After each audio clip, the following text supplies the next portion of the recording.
Megaforce. At least this mode's called the Q-Rex Dinozord. The other modes are the Q-Rex Drill and the Q-Rex Megazord, and we'll get to those in a little bit. This is a Zord Builder compatible version of Gojujin from Gokaiger. I never had Gojujin, but from what I've seen other people comparing the two, there doesn't seem to be that much different except for some small details and various gimmicks.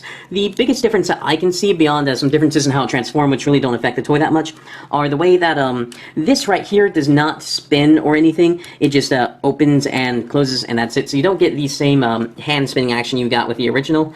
You also don't really get much of a drill spinning action either. You can take the Ranger key, which is the Red Ranger from Dino Thunder or the Red Ranger from Auto Ranger, and you can stick it into here, but it doesn't really...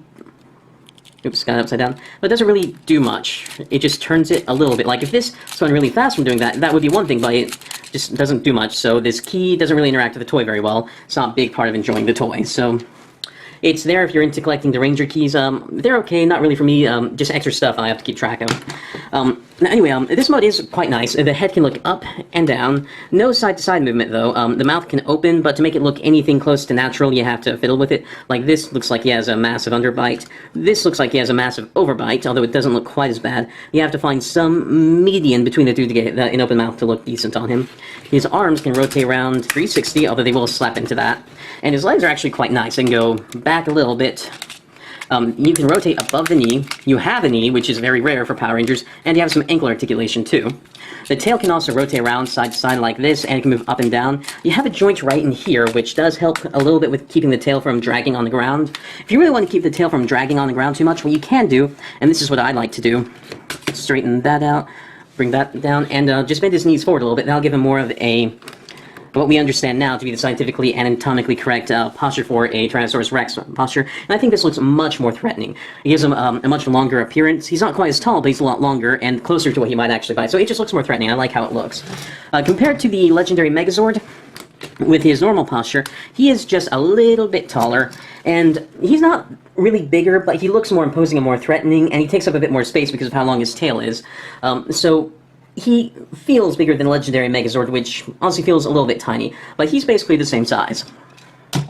Now, to transform this into the Q-Rex Drill, which is basically the the spaceship that's supposed to be referenced to the Time Force Delta spaceship thing they had, although it barely looks like it. It's fairly simple. What you want to do is you want to pop off the legs here. On Gojujin, you wouldn't pop off the legs. They would have a hinge right there, actually. They kept the molding for the hinge that would flip it back like that. And I don't actually remember if on Gojujin you had to take these off to put them on correctly, but what you want to do is you want to put the arms like this on the bottom so that all the wheels are rolling forward and the claws are pulling out to the side. And one thing to watch out for is that there is a couple of Zord Builder ports right here that can sort of flip around. You want to make sure that the smaller Zord Builder port is out, otherwise it won't fit quite right.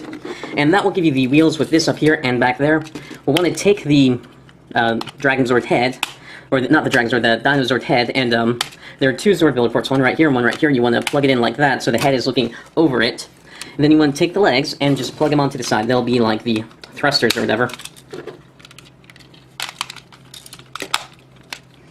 And this is the Q-Rex Drill. And it looks okay, but the front of it kind of flops. There's not much you can do about that. If they didn't have this joint, which I'm not really convinced is necessary because you have that joint right there, and that joint is only to make the Dinosaur mode look a little bit better. If it didn't have that, it wouldn't be quite so bad. Like if I'm holding that up, this only droops a little bit, and you could tighten that if you wanted. Well, you can tighten both joints, but either way, I'm not too impressed with the floppiness there. One thing I do like to do is, this looks kind of ugly to me having this Zord Builder port visible, so I usually fold those down. You still get those though, there's nothing you can do about them. Like if you raise that up, it doesn't look any better, it looks kind of worse, I think. And you can fold these forward. I think it makes for a slightly more threatening looking spaceship, but you don't have to. It doesn't provide anything that is objectively better. It's more of a subjective taste thing. Anyway, this is the Q-Rex Drill. It rolls decently, actually. And that's about it for this mode. Now, to transform into the Q-Rex Megazord, you want to pop off everything. And to start with, we'll want to take these claws. We'll flip out to the larger pegs here. And then we'll clip these on like this. Now the instructions tell you to do it in a slightly different way, which is with the arms not facing in, with them facing out like this. And you can do that, but I feel like that really ruins the silhouette, because you can see that from behind. But if you do it like this, you get a really nice silhouette, because you can barely see that from behind. And then we can just start attaching parts, putting the feet back on. Make sure you put the right foot on the right leg. The Zord Builder peg's always going to be facing outwards. This arm here, it's a bit different from this one. Like here you can actually get some outward shoulder movement. You can't do that here because it's the shoulder plate itself, not the shoulder that moves. Like the Zord Builder port is not attached to the shoulder plate, so the shoulder doesn't move, the shoulder plate does. So that's a bit unfortunate. You don't get as much arm articulation as you might get otherwise, especially compared to this arm. It's just, I hate when you have asymmetrical posability, especially when it would have been so easy to give him the proper posability on that arm right there. And to finish it off, we will pop this down, pop this out, pop this back up, and spread apart the horns. And I think this, the Q-Rex Megazord, looks really good. And this is supposed to be a reference to the main Megazord from Dino Thunder. I forget its name. I never really got into Dino Thunder, or I planned to, I just haven't gotten around to it yet. But anyway, it's supposed to look like the main Megazord from Dino Thunder. And you can really see that here because it has a Tyrannosaurus Rex for a hand, a mouth for a hand, and then you can also get a hand out there.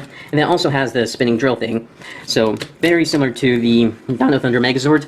And it's actually kind of similar to Megatron from Beastars too, because he has the T-Rex hand and then the tail for a weapon. Now compared to the legendary Megazord, it doesn't have as much bulk up here, but all the arms and legs and stuff, and then he has some stuff on the back, make him so that he's a little bit taller. He's just a little bit bigger, except for these shoulder pads. If the legendary Megazord didn't have these shoulder pads, then he would definitely be smaller than the Q-Rex Megazord. And for possibility in this one, you actually get a fair amount. This arm rotates around. You get an inward joint right here. You can reveal the hand here if you really want, although that will screw with that joint right here. I'm happy enough with just the T-Rex head. You get this I can go around, not quite 360 because of these. It goes in and out. Nothing at the head. The legs are actually quite nice. They go forward, not back, but you do get some knee articulation. You can rotate above the knee, and you do get a foot, an ankle tilt. So that means you can get some actually kind of decent poses out of this guy. Like, imagine he's doing a finisher strike with this. And he'll hold them pretty well, too. I mean, it's not perfect, but he'll hold them. So yeah, this is, for a Bandai of America release, basically as good as I could hope for them to do. With the Super Megaforce stuff, and even some of the Megaforce stuff, Bandai of America has really been pulling through with the Zord Builder compatible versions of the original Sentai figures, and it's nice to see Bandai of America finally hitting its stride after what happened with Operation Overdrive, where they just made crap. They made crap for a long time, so I still would prefer if they just brought over the Japanese toys, but that's never going to happen because Bandai of America seems married to the Zord Builder ports. So this has been a video review of the Q-Rex Megazord. I really like it. I highly recommend it, especially if you have like legendary Megazord to trade parts with. And yeah, actually, let me show you that real quick. I'll just swap the arms and legs because there's a lot you can do with Zord Builder ports, and I can't cover it all in one video. Like, I don't think anyone ever could. It's getting to the point where it's like Legos. So, pop these on, pop these on. Oops, I got that leg backwards. So there's the legendary Megazord with the Q-Rex Megazord parts.